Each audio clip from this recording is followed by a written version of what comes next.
Welcome to the Courage to Live podcast. My name is Josh Bitsko. I'm a retired police captain with 24 years of experience in Las Vegas. Currently, I travel the country and I teach people about courage, resilience, and leadership. Joined with my co-host Jenna and wife. Hello. So, in the podcast today, we're going to talk about the recent active shooter incident in Michigan at an LDS church. But before we get into all that, you want to talk about our week a little bit? It's been a heck of a week.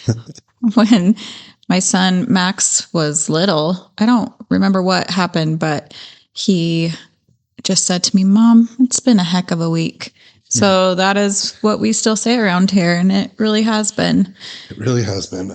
Josh taught at a conference here, a NeoGov Ignite conference, and, well, I guess keynote spoke, not really taught. And we had a booth for our business, Bitsko Consulting, and then his book released on last Wednesday, October 1st.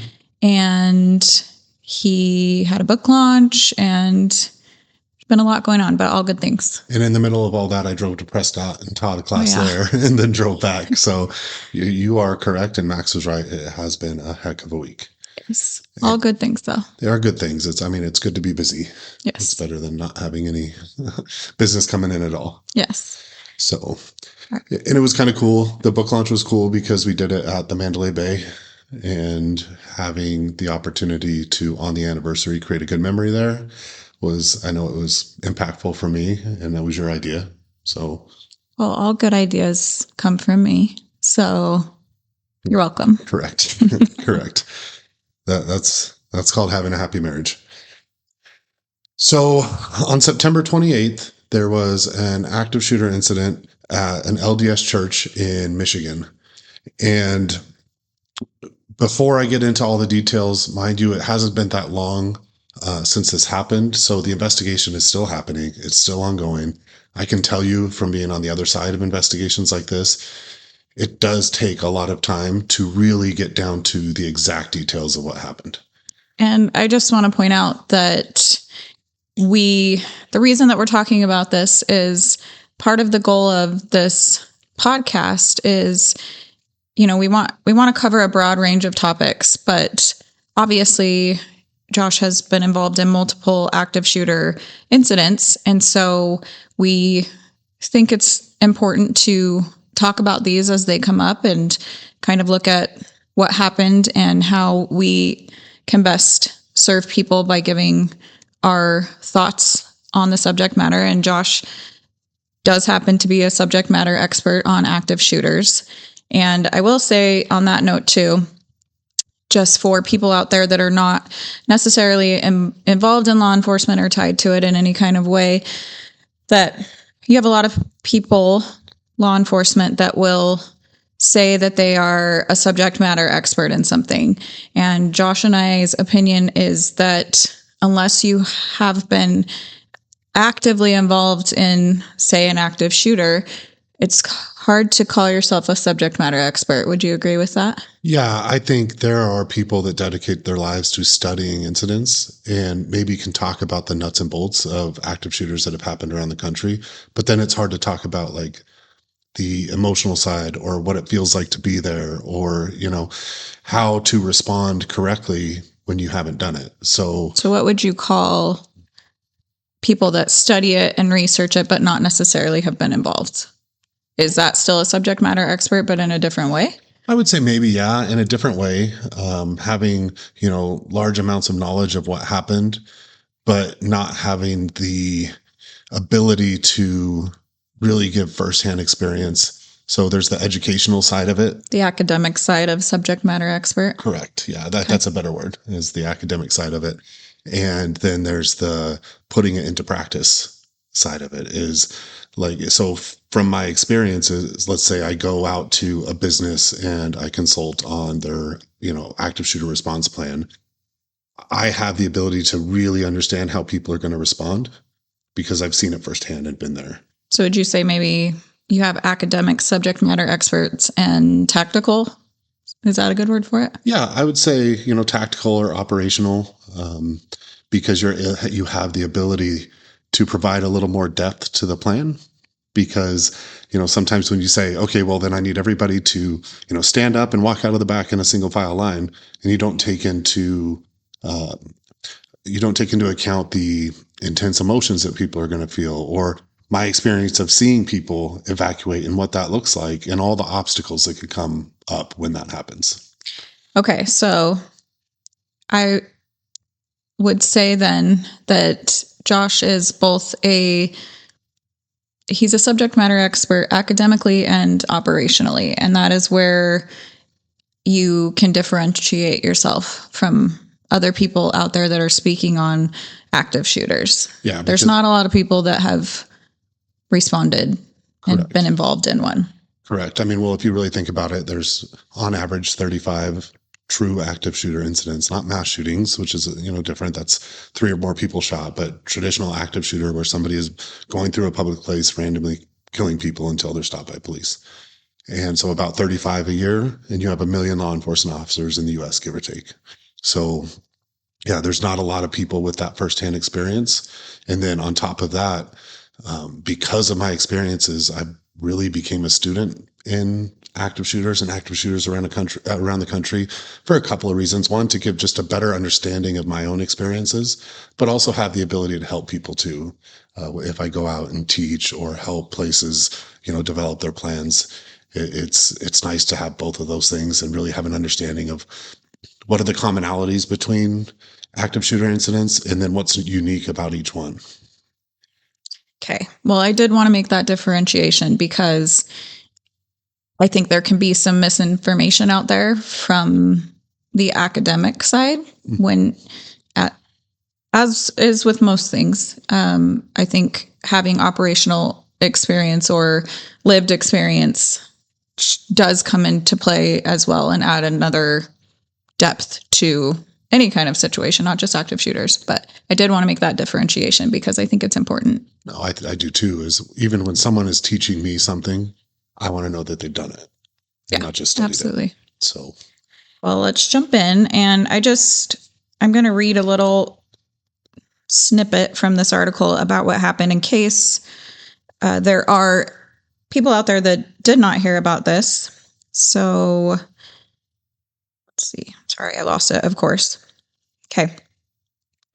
So the LDS church shooting in Grand Blanc Township, Michigan occurred on the morning of September 28th, 2025, resulting in 4 deaths and 8 injuries among congregants of the Church of Jesus Christ of Latter-day Saints. The perpetrator, 40-year-old Thomas Jacob Sanford, drove his pickup truck through the chapel wall, opened fire on the worshipers with an assault rifle, and then set the building on fire before being killed by police at the scene. That was from NBC News. And Sanford, a Marine veteran, attacked during a Sunday service attended by hundreds, including children.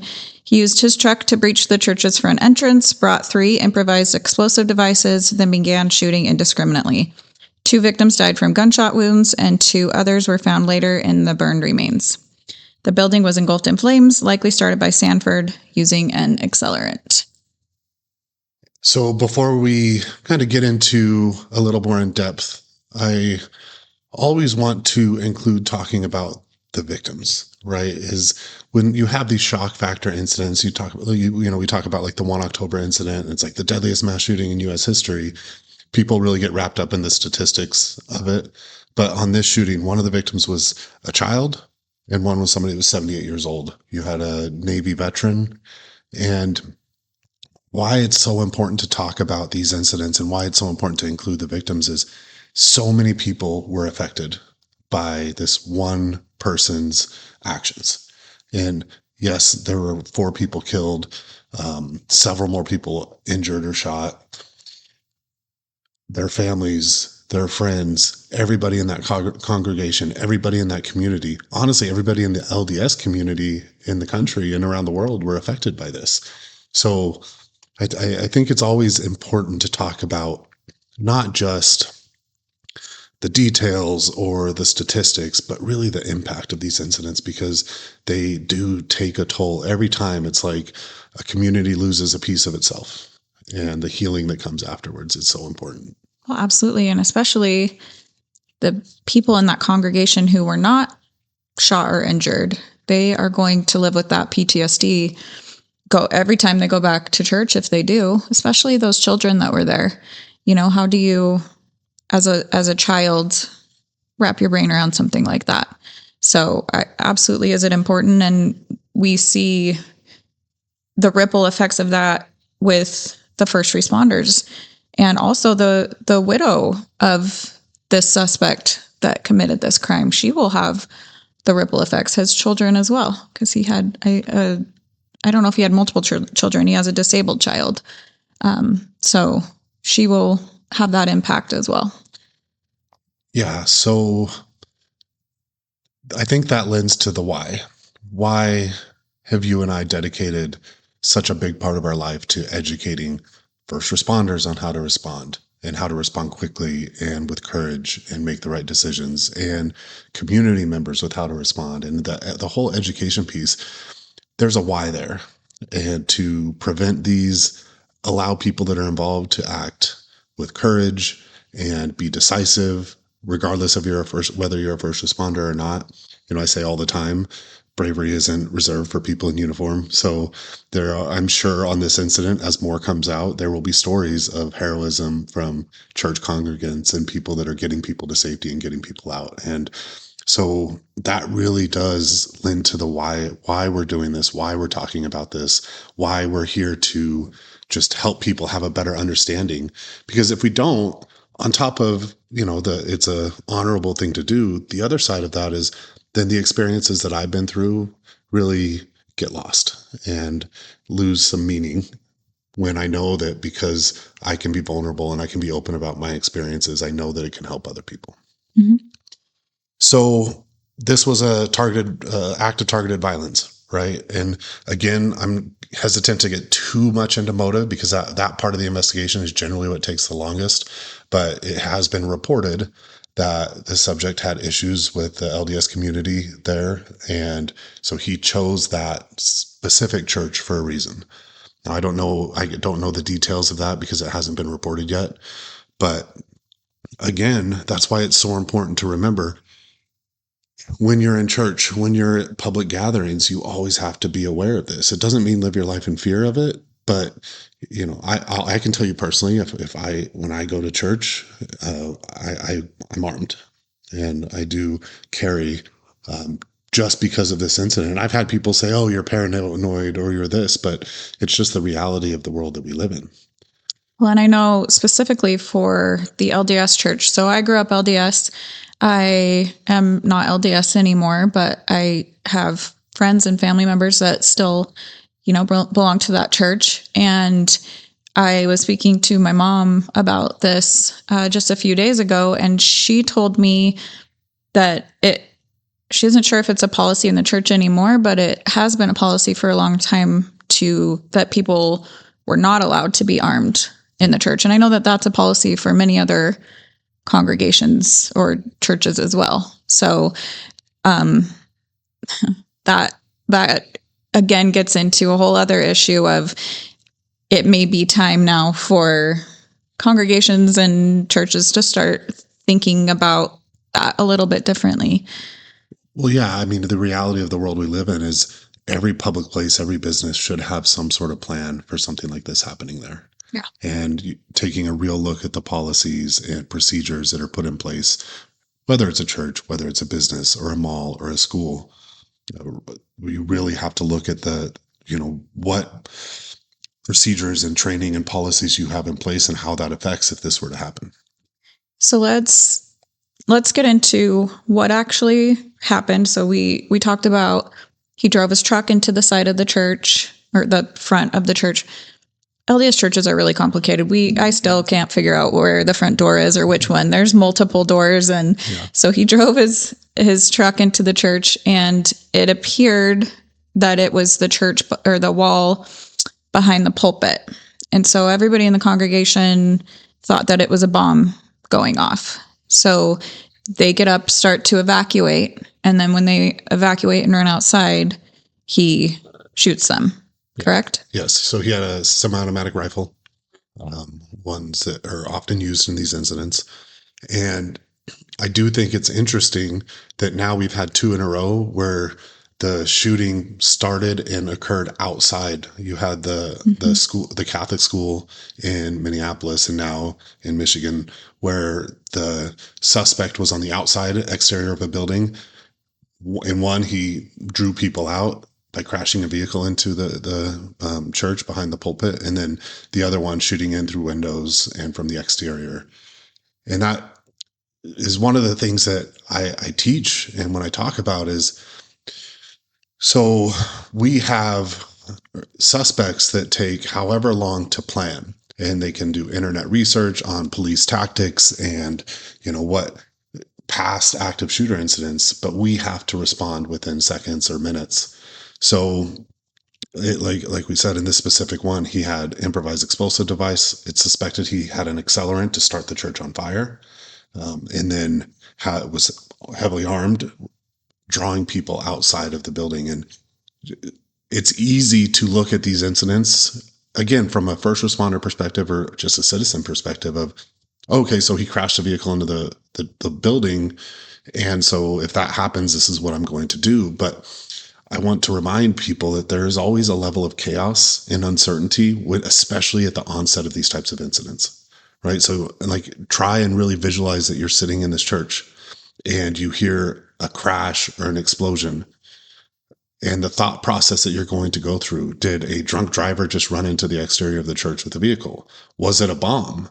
And then what is the best response for me as a citizen? Okay, if a bomb goes off in a building, you think you're going to evacuate outside of the building. That's your natural inclination, right? Is to get as far away as you can. Well, especially if he's using an accelerant to set fire, then you're starting to see smoke, other signs of a fire inside. And then, so that's going to draw people out. And then you're in a very vulnerable position. It's like a bottleneck at a door, people exiting, people running. And it sounds like, again, it hasn't been reported specifically, but that was the plan, is to pull people out. That's what it looks like to me based on all of my experience on this. So, people exit, they're met with gunfire, and, you have multiple people shot. Initially, they had 2 deceased outside, and then after the suspect, and we'll talk about the police interaction with the suspect, after the suspect was taken out and the fire was put out, they found two more victims inside. Mm-hmm. And again, haven't released all the details on if they were shot or if it was, getting trapped inside with the fire. That's information that's going to have to be released as the investigation is ongoing.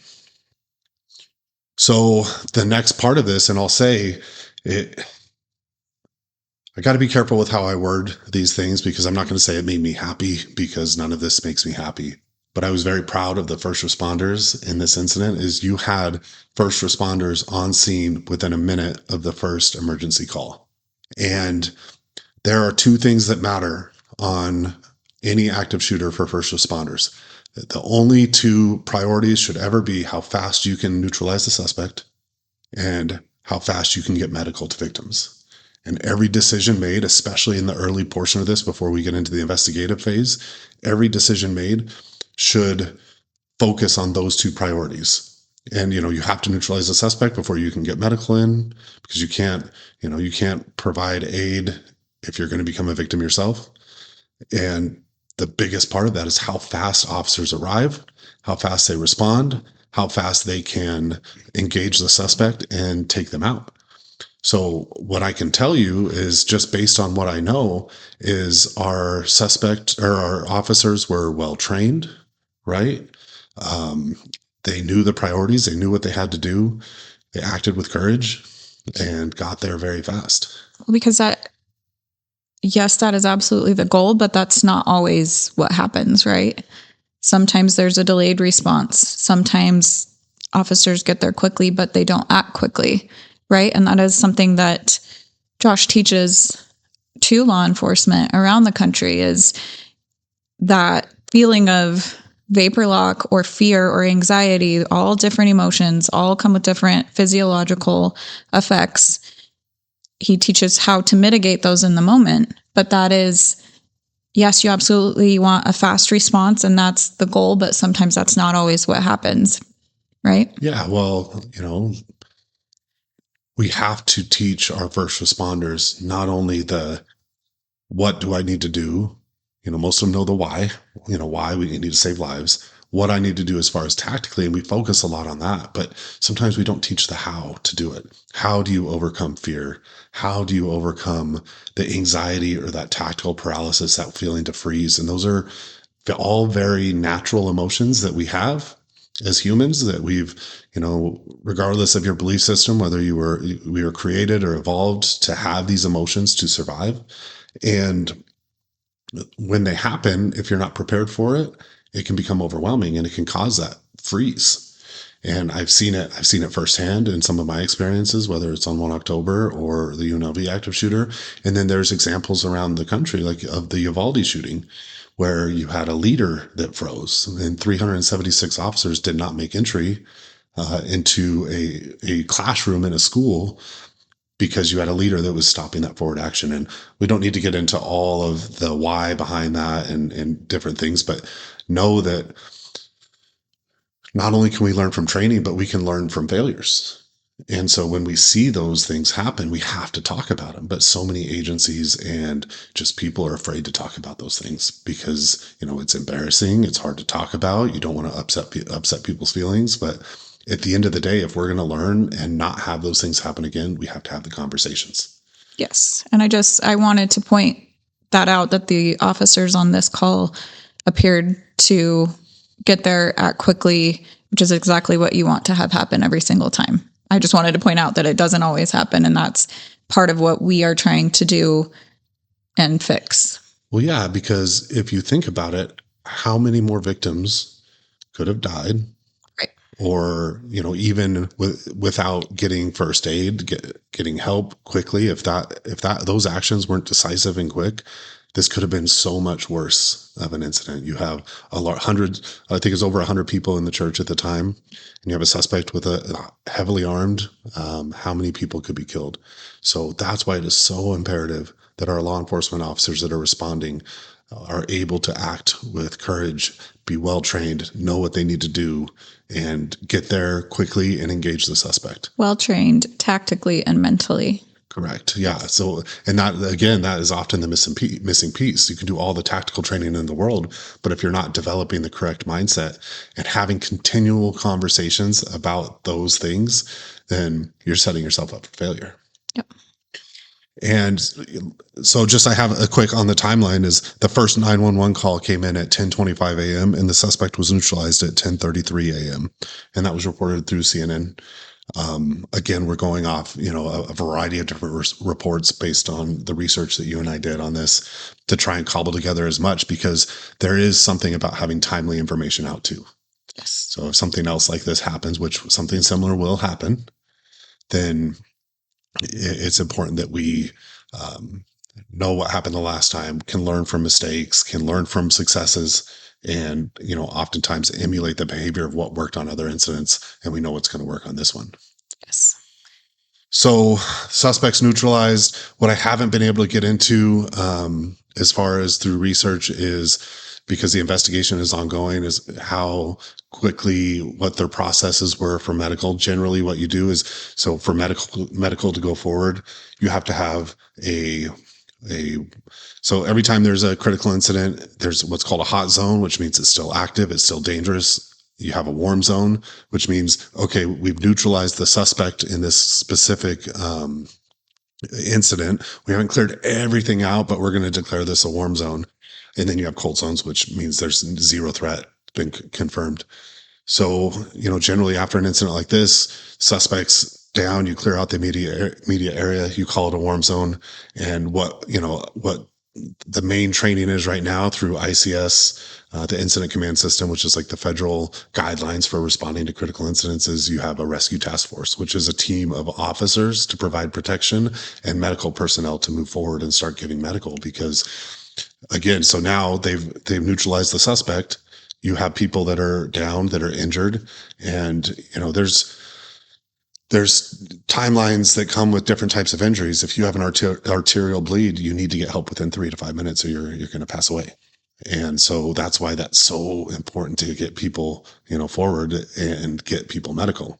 So looking at this incident without having all those details, there were several other people injured or shot. So, This is an assumption, but I would assume that they got medical forward pretty quick too, because all of those injured people have, survived to this point. So you have the initial action, the chaos that goes with it, right? You have an explosion, and then people, you don't know what to do and how to respond. And then you have the shooting, and you have the police response, right? And then comes the investigation, which takes the investigation of these things can take months and months. I know that the federal government sent upwards of 100 agents to this incident to assist that community with the investigation. And that's just going to unfold over the next still couple weeks and months. And then, the next step, which often isn't talked about, is the community healing. And I can tell you in Las Vegas, it's still healing. I mean, we're 8 years out and we still have, news stories and, memorial services. They're still working on building a memorial and all of these things for the community to come together. And through that healing, we also have to take a real look again, like what we mentioned, the procedures of these public spaces and what the best practices are to prevent these from happening. Well, and I want to make a note on the community healing part. So there were multiple GoFundMes set up for all the victims and the victims' families. There was also a GoFundMe set up for the widow of the suspect. And so I've seen a lot of conflicting opinions on that online, and people saying, well, it's not fair that the widow is getting, because they've raised, I think, almost $300,000 for the widow. It's not fair that she's getting more than the victims' families. But I was reading that the victims' families asked for the donations to go to her because they would be taken care of. So just so that people know, in case they're not aware, the LDS faith, they contribute tithing, 10% of their income every month. And so that tithing is used for many purposes, but part of that will be used for these victims' families to help them with meals, with funeral expenses, anything that they could need. And so these victims, I think that's truly commendable, no matter how you feel about the LDS community, religion in general. I think that is one of the most, if you're a Christian, Christ-like things that you could do, as deeply impacted as these victims' families were, to say, hey, make some donations to this widow because she's also going to have to deal with the impact of this. And so they knew that they would be taken care of by the church, that the church would really help provide a lot of what they need help with. Mm-hmm. And this widow would not have that same care. So I really, that impacted me very deeply, because that is something that they didn't need to do. No, for sure. That's very honorable. And I mean, to take a real look at it, probably very difficult to do too. Yeah. And so, I'm proud. I say it all the time. I was proud to be, a Las Vegan, and I was proud of our community. I'm proud of that community too, because the real work also comes in after. And imagine going to church the next week. I mean, and I don't know as far as construction and fixing the building, and I'm sure they'll find a way, or a local school to fill in until they get a church built. But imagine going to church the next week, the next couple months, the next couple of years. I mean, that's the real human impact of these too. You have the loss of life and the tragedy and the shock and that chaos. When I talk about chaos, I don't just mean in the incident. I mean internally and the time afterwards too. It's just that you're just like overwhelmed and numb and all of these different emotions, and everybody handles these things a little different. There's commonalities, of course. And so just that's why these things have such a huge impact on the community. And the news cameras leave and the phone calls stop. And then you have to keep going, keep living. You have to deal with it at that point, or not deal with it. And then that has its own repercussions, right? Absolutely. So let's talk a little bit about what, in your opinion, can any church, school, I mean, I would keep it, let's start with churches. What can churches do to prepare for something like this? And then you can maybe get more broad with it. Yeah, I mean, I think when you take a look at these incidents, whether it's a church or a school, there's got to be a lot of commonalities. The first thing is when chaos strikes, what are people looking for? They're looking for direction, and generally that comes from leadership. So the leadership in a church or even the leadership in a school, they need to be trained, especially on the mindset of if something were to happen here, what's it going to look like? What's it going to feel like? And what do we need to do to respond? And being prepared for multiple different scenarios, right? Yeah, well, absolutely. What somebody walking into the building and starting shooting at a congregation the response is going to be different than somebody crashing a vehicle into the outside, or maybe just throwing a pipe bomb inside, or, whatever it is. That's why the mindset is as important as the scenarios. So having somebody come in, look at all of their procedures, sit down with church leadership for that specific congregation and beyond of, this is a reality. This is what these look like. This is what these feel like. And this is what you are also now asked to do. Is it fair? No. I mean, you're a bishop, as they are in LDS churches, but any, priest or leader of a church, they are the ones that are going to have the most immediate impact on the congregation. And having the ability to say, okay, we're all going to go to the back of the church. We're going to do this. We're going to do that. So that's the mindset and the procedural training that should be taking place. And I hate to say it, but anywhere the public gathers. But specifically churches, because there are a lot of emotions directed towards churches. So they are seen as a soft target. And then it comes down to target hardening. So now you have the leadership, because they can help direct large groups of people, but then the specific building itself. Can doors lock? And what does that lock look like? Are the doors made out of glass that can easily be broken?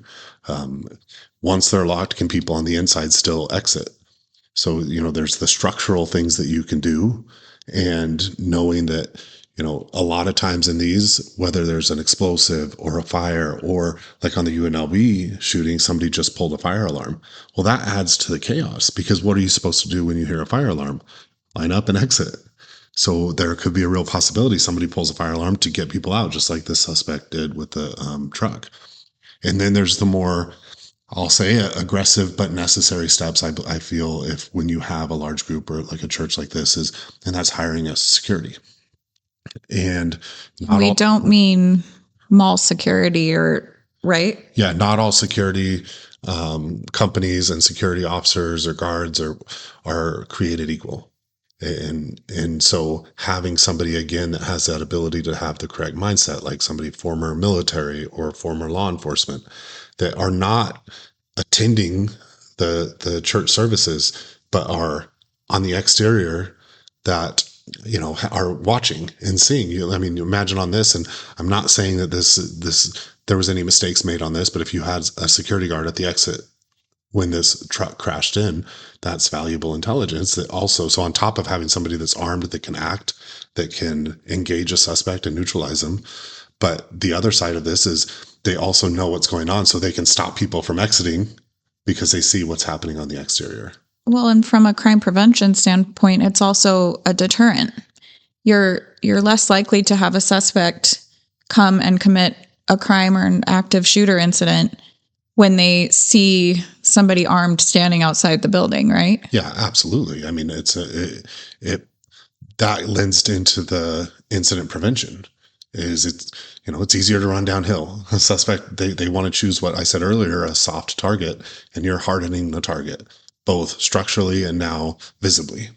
So not only do you want somebody that has the right mindset for it, but at the same point, you want somebody that is visible and they know is security and can see it is armed. And again, that's the reality of the world that we live in today.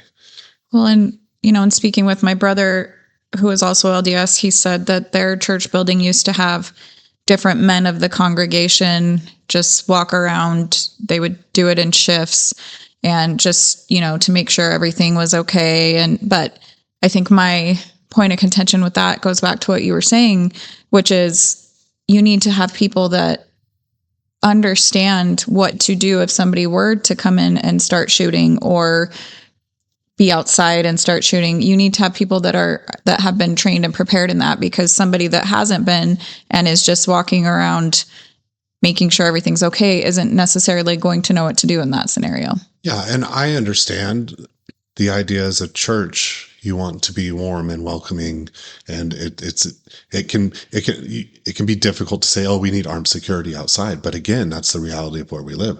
Even in our lifetimes, we've seen, air travel change.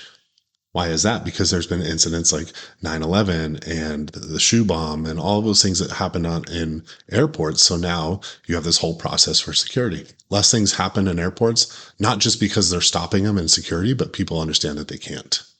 And, I know the casino industry here in Vegas has completely changed since 1 October and their procedures and armed security. And, you go in one of these casinos now and you see the, response teams, which are mostly former military and law enforcement, which are outwardly visibly armed. And not only are they able to respond if they need to because of their experiences, but it's a visible deterrent. So as we're evolving as a society, these are some of the things that we can put into place. And, I've, in consulting with different businesses and companies, like, here's the reality of how you can make this safe. And this is what you can do to make that happen. Well, and I think just coming from a place of me previously paying tithing, I would appreciate my tithes going to keeping me and my family safe while we worship, Yeah, because you want to feel safe there. Yeah. Right? That's the one place that you don't want to be worried about those things. You want to be praying for people that have experienced the hardship. So, and I think that, that change in the perspective of how to keep these, these congregations safe, I think if you talk to the membership, they're probably going to be okay with it. Yeah. Right? Yeah. So I know this was like a overview of the incident. The investigation is still ongoing. I can tell you that both Jenna and I are constantly researching and following these incidents to glean what we can learn from them to help other people too. Well, and with that being said, if you are part of a congregation and this kind of training would be of interest to you, please reach out to us. It's something we have talked a lot about, and we would be happy to talk to people about this kind of training. Well, not just for your congregation, but for any place, anybody that's interested, but any place where public gathers. It's something that we do. And then on the mindset side of it, I do talk about that in my book, The Courage to Live, that released last week. And there'll be a link for that in the podcast description as well. Yes. So thank you for listening. If you enjoyed the podcast, please share it with a friend or subscribe, leave a review. And we both really appreciate you spending time with us today.